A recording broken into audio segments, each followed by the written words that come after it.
likely heard of Daphne before, but what is her true story and what does it mean?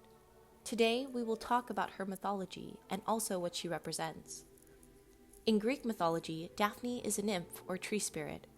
Her story typically revolves around her escaping Apollo's grasp as he chases her through the woodland. This story is depicted masterfully through Bernini's 1620 sculpture of the Altercation. A Baroque sculpture, it truly encapsulates the moment before Daphne transforms into a laurel tree. You can see the leaves and branches growing from her legs and fingers as she desperately tries to run from Apollo's hands. Daphne's father, the river god Peneus or Ladon, who is one of 3,000 of Titan Oceanus' offspring. Daphne pleads to her father and Gaia, the goddess of the earth, to save her from her plight.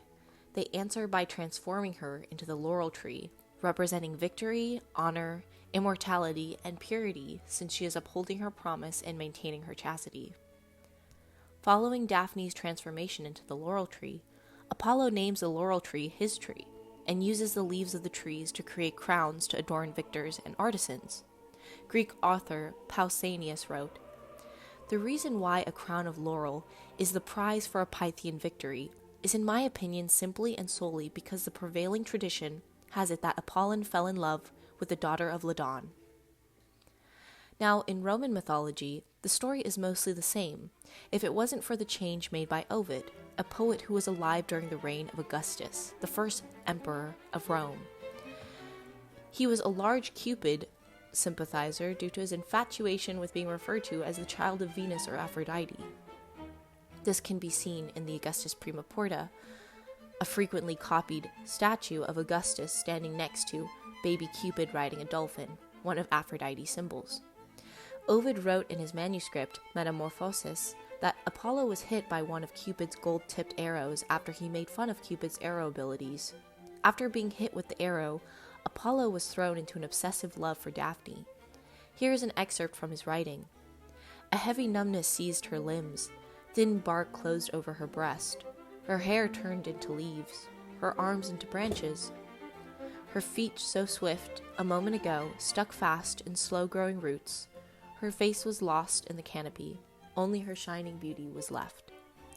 Even this did not quench Apollo's ardor. As he embraced the tree, he felt her heart still beating. He then declared, "My bride," he said, "since you can never be, at least, sweet laurel, you shall be my tree. My lore, my locks, my quiver you shall wreath." Despite Daphne's deep desire to free herself from Apollo, her final form is utilized as a symbol of him. Although Daphne is not one of the 7 Greek archetypal goddesses, these include Artemis, Athena, Hestia, Hera, Demeter, Aphrodite, and Persephone. Due to Daphne's status as a nymph or minor god, she was also looked after by one of the major female goddesses, Artemis. As the goddess of the hunt, Artemis gifts Daphne with the ability to have incredibly clear shots while hunting. Her affinity to Artemis likely comes from their vows to remain virgins and their deep connections with woodland areas and flowing bodies of water. It is easy to forget how large the Roman Empire was. At its peak, it covered a vast amount of land, stretching across southern Europe and northern Africa, expanding as far west as Spain and as far east as Syria.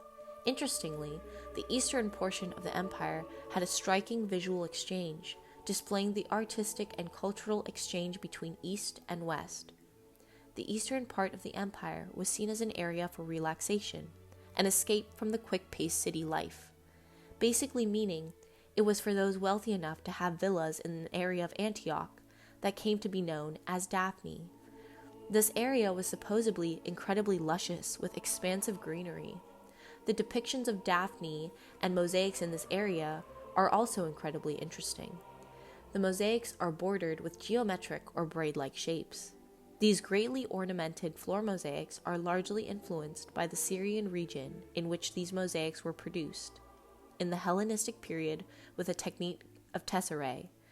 Tessera replaced the pebbles typically used in Hellenistic art as colored glass began to be used more frequently by the 2nd century AD.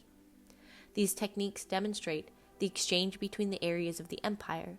The mythology carries on, but in the homes of the wealthy, equating with the East allowed them to have an affinity with the luxury and relaxation Antioch offered.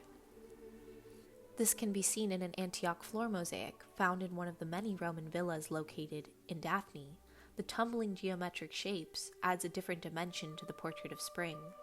Held within the border, she is adorned with a crown of leaves and flowers, looking off to the distance in a passive gaze, a motif which will remain prevalent in Italian art into the early Renaissance.